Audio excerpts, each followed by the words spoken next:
अब लगने लगा है हमारे परिवार का हिस्सा है। हम चाहते हैं कि आप सिंघल से मोती लेकर जाएं, गाँव नहीं।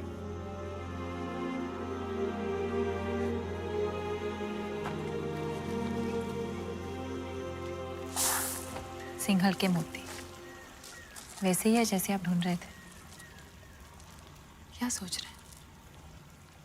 मोती मिल गए तो अब वापस मेवाड़ चले जाओगे? हमारे जाने का वक्त आ गया। कैसे जाओगे?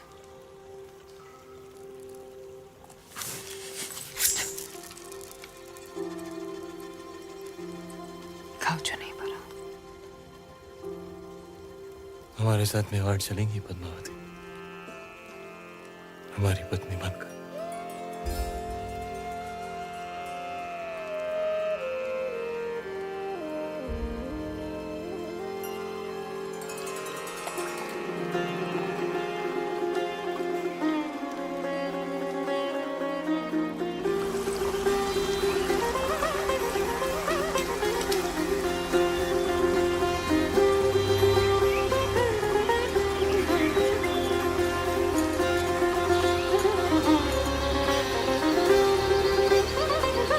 राजकुमारी पद्मावती ने अपने पिता राजा गंधर्व सेन का आशीर्वाद लेकर रावल रतन सिंह से ब्याह किया और दोनों चित्तौड़ की ओर चल पड़े।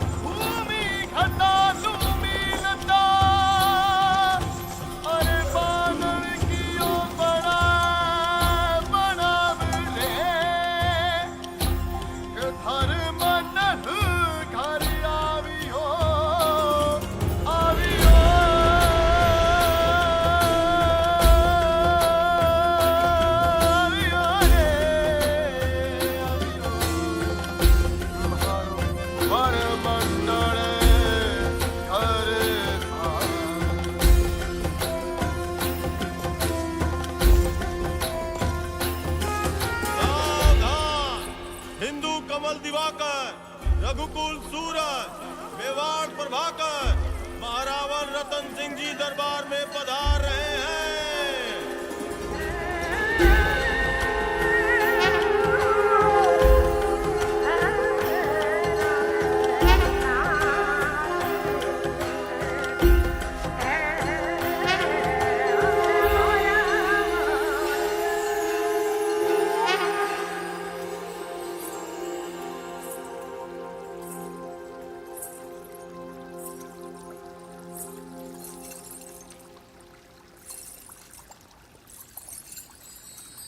बोलो महारानी पद्मावती की, महाराजा रतन सिंह की, महारानी पद्मावती की, महाराजा रतन सिंह की। जब सारा चित्तौड़ रानी पद्मावती की जय जयकार से गूंज रहा था, दिल्ली में खिलजी हुकूमत की शुरुआत हो चुकी थी। सिपहसालार जलालुद्दीन ने सल्तनत से बगावत कर सुल्तान हिंद का ताज अपने सर पहन लिया था। सुल्तान हिंद जलालुद्दीन खिलजी, सुल्तान हिंद जलालुद्दीन खिलजी। लेकिन उस वक्त भी अलाउद्दीन की नजर हिंद के उस नायाब तख्त पर ही थी। ये तख्त और ताज जितने सुनहरे लगते हैं उतने नोकीले भी हैं।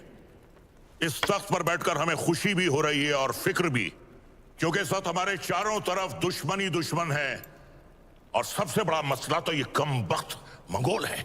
सुल्तान, इस वक्त उन खूंखार मंगोलों से जंग में जीतना नामुमकिन है। उनके मुकाबले हमारी फौज आधी भी नहीं। लेकिन हमारा हौसला उनसे दुगना है। तो क्या आप लड़ेंगे उन मंगोलों से? खिलजियों के खातिर तो खुदा से भी लड़ सकता है अलाउद्दीन। अपने हौसलों को इतना भी बुलंद मत करो अलाउद्दीन, जिसके बोझ तले तुम खुद ही दफन हो जाओ। गुस्ताखी माफ हो, लेकिन अब तक वो मिट्टी ही नहीं बनी जो अलाउद्दीन को दफन कर सके। हमें तुम्हारे ये खोखले दावे नहीं, सिर्फ और सिर्फ फतेह चाहिए। हम जाएंगे मंगोलों से लड़ने। सुल्तान, आपका यकीन ही हमारी फतेह है।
जैसे ताकतवर दुश्मन पर फतेह हासिल कर अलाउद्दीन ने दिल्ली सल्तनत का दिल जीत लिया था, और दूसरी ओर रानी पद्मावती ने चित्तौड़ को अपना बना लिया था। सूरज बैसा संभल के, थारे घूमर दिन गए, कमर में लचक आ जाएगी। अब तो रानी सा करेगी घूमर, कल गौरी पूजा के बाद।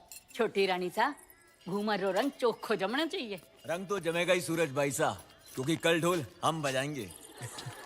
अंदाता हुकुम। कुंवर भाई सा फिर बोलो तारो बड़ बोलो बेटो बीच में। ढोल बजाना तो दूर की बात बादल, घूमर बखत रानी वास में हुकुम रे सिवा कोई मत आ भी नहीं सकता। छोरा तू अपने ब्याह में जी भर के ढोल बजा लीजिए। रावल साहब पधार रहे हैं। सब मिलके नई दुल्हन को सता रहे हैं।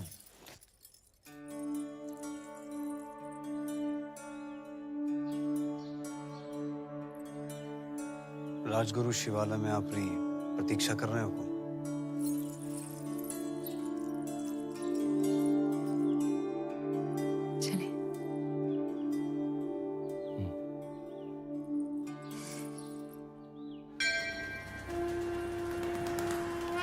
पधारो हुकुम। पद्मावती, आप हैं मेवाड़ के मार्गदर्शक और हमारे राजगुरु आचार्य राघव चेतन जी। हमारे सभी प्रश्नों के उत्तर यही देते हैं। हमारी राजनीति भी इन्हीं की देन है। आशीर्वाद लीजिए।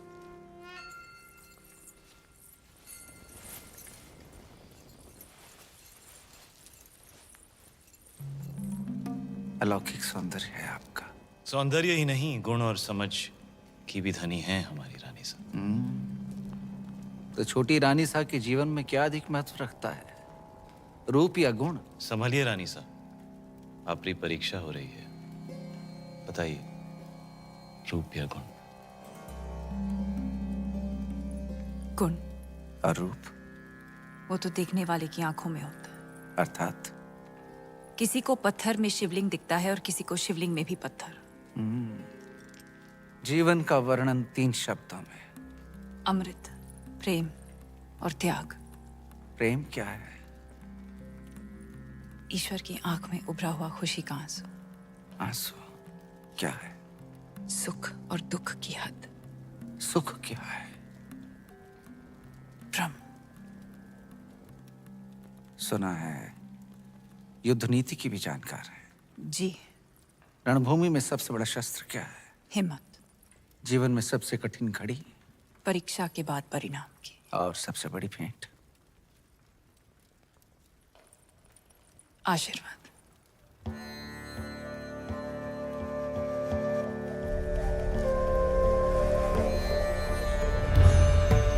आइए रानी सा।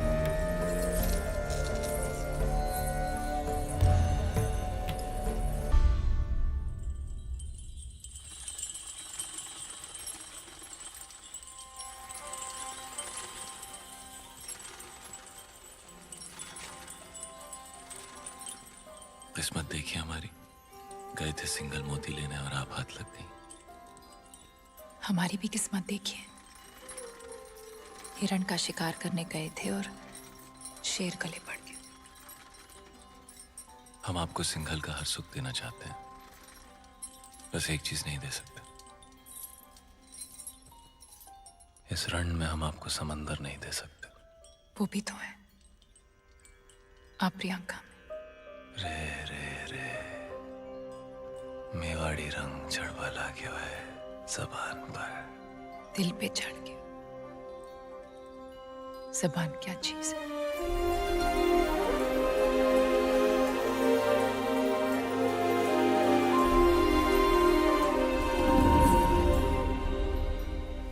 क्या हुआ? ऐसे लगा कोई हमें देख रहा है।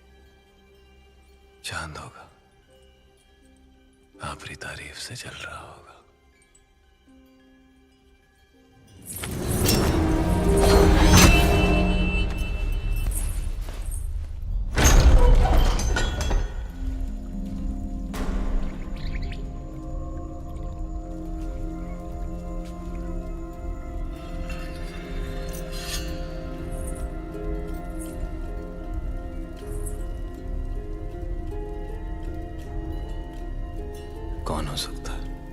चंदन की खुशबू आ रही है, और ऐसी खुशबू पूरे चित्तौड़ में एक ही आदमी लगाता है।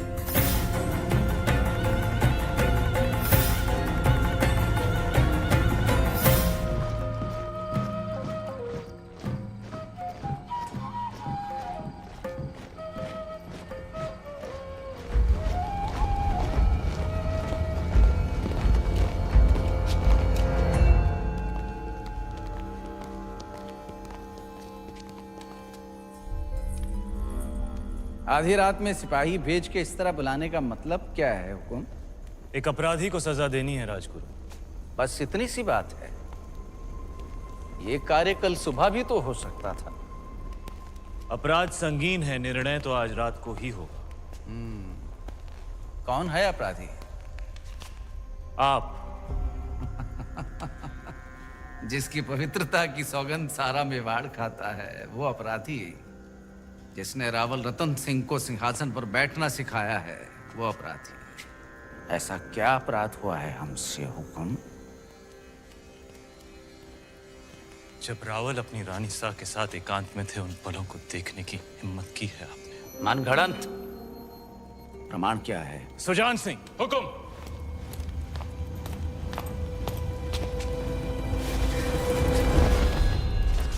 ये घाव हमारी कटार का है और प्रमाण आपका खून खुद दे रहा है। क्षमा कीजिए राजगुरु, हमने आपको गुरु समझा, विश्वास किया, चंदन समझकर माथे पर लगाया, पर आप तो चंदन से लिपटा सांप निकले। अगर हम चाहें तो इसी बखत आपका सर कुचल सकते हैं, पर ब्रह्म हत्या हमारे उसूलों के खिलाफ है। ले जाइए इन्हें कारावास में, काल कोठरी का अंधेरा इनकी आंखों को शर्म सिखा देगा। क्षमा करे रावल साहब, पर हम कुछ कहना चाहते हैं। जिसकी मिट्टी में मिलावट हो जाए उसे मिट्टी से दूर कर देना ही अच्छा है। इनके अपराध की एक ही सजा हो सकती है।